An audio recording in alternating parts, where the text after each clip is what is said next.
तो आइए हम लोग जानते हैं सेक्स क्रोमोसोम का खोज किस तरह से हुआ था। लिंग गुणसूत्र का खोज किसने किया था, कैसे हुआ था, ये हम समझते हैं। लिंग गुणसूत्र किसको कहते हैं?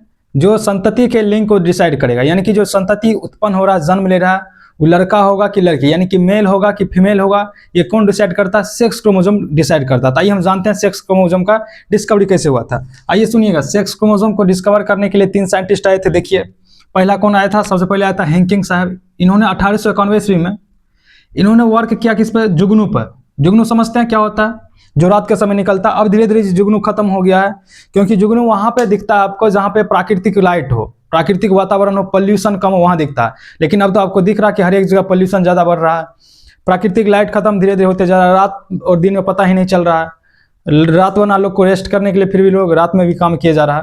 तो धीरे धीरे क्या हो गया? जुगनू खत्म हो गया। अब सब देखे होंगे जुगनू जिसके पीछे लाइट जलते रहता है, ठीक। इन्होंने क्या किया? जुगनू में काम किया, और जुगनू में जो स्पर्मेटोजेनेसिस की प्रक्रिया है, स्पर्मेटोजेनेसिस क्या होता है? शुक्राणुजनन, शुक्राणु बनने की प्रक्रिया को हम लोग शुक्राणुजनन कहते हैं।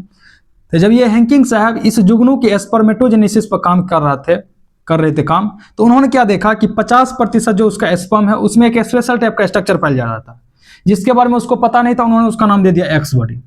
एक्स मतलब क्या होता है जी? अननोन। देख रहे हैं साइंटिस्ट कितने समझदार है, जिसके बारे में नहीं जानता उसको एक्स नाम दे देता है। लेकिन आजकल क्या हो रहा है जी? जिसके बारे में हम जानते हैं बढ़िया से, उसके बारे में जानते हैं, कर्म कांड सब जानते हैं, ओकरा नाम देते हैं एक्स। तो साइंटिस्ट से सीखिए कम से कम कि उसको एक्स देना है जिसके बारे में नहीं जानते हैं। अब उल्टे हो रहा है, जिसके बारे में सब कुछ जानते हैं उसको एक्स कह देते हैं, कहते हैं कि फल्लामा या फल्लमी हमारे एक्स है। चलिए आइए, इन्होंने क्या देखा कि स्पेशल स्ट्रक्चर जिसको इन्होंने एक्स बॉडी दे दिया, टुडे जिसको हम क्या कहते हैं? गुणसूत्र, जिसे आजकल उसी को हम लोग एक्स क्रोमोसोम, एक्स गुणसूत्र के नाम से जानते हैं। उसके बाद दूसरा साइंटिस्ट कौन आया? मैकलंग आया। इन्होंने 1902 ईस्वी में ग्रास होपर, टिड्डा पर काम किया।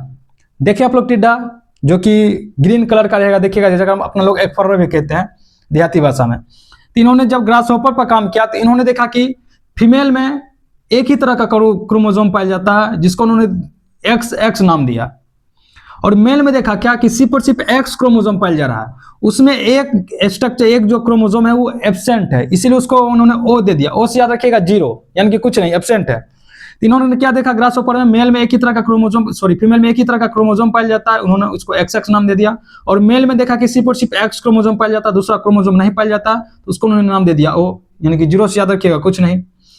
और यही मेल क्या करेगा? लिंग निर्धारण करेगा। फिर उसके बाद तीसरा साइंटिस्ट कौन आया? स्टीवेंस आया और विल्सन आया 1905 ईस्वी में। इन्होंने क्या किया?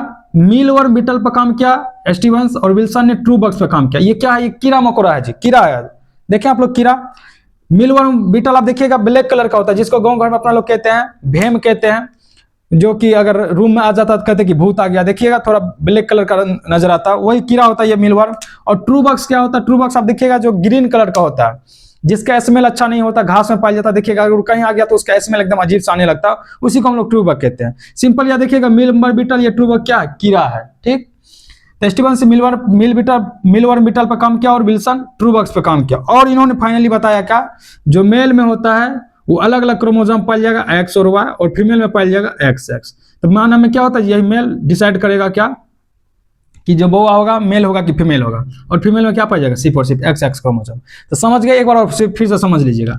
हैंकिंग साहब आए, इन्होंने फायरफ्लाई पर काम किया, फायरफ्लाई पर स्पर्मेटोजेनेसिस में। उन्होंने देखा कि 50% शुक्राणु में स्पेशल टाइप का स्ट्रक्चर पाया जाता है, जिसके बारे में उसको नहीं पता था, उसको नाम दे दिया एक्स बॉडी, जिसको आजकल हम लोग गुणसूत्र कहते हैं। मैकलंग आया, टिड्डा पर काम किया। इन्होंने मेल और फीमेल में स्टडी किया, देखा कि फीमेल में एक ही तरह का क्रोमोसोम पाया जाता है एक्स, मेल में सिर्फ एक्स क्रोमोसोम पाया जाता है एक्स, और दूसरा एब्सेंट होता है, इसलिए उसको उन्होंने ओ कह दिया, जो कि लिंग निर्धारण करेगा। स्टीवेंस और विल्सन आया, स्टीवेंस मीलवर्म पर काम किया और ये ट्रू बग्स पे, और फाइनली इन्होंने बताया कि मेल में XY क्रोमोसोम पाया जाता है और फीमेल में XY पाया जाता है। यही क्या होता है जी? गुणसूत्र के लिए, लिंग निर्धारण के लिए जिम्मेदार होता है, यानी कि संतति जो जन्म लेगा बेटा होगा कि बेटी। लिख लीजिए।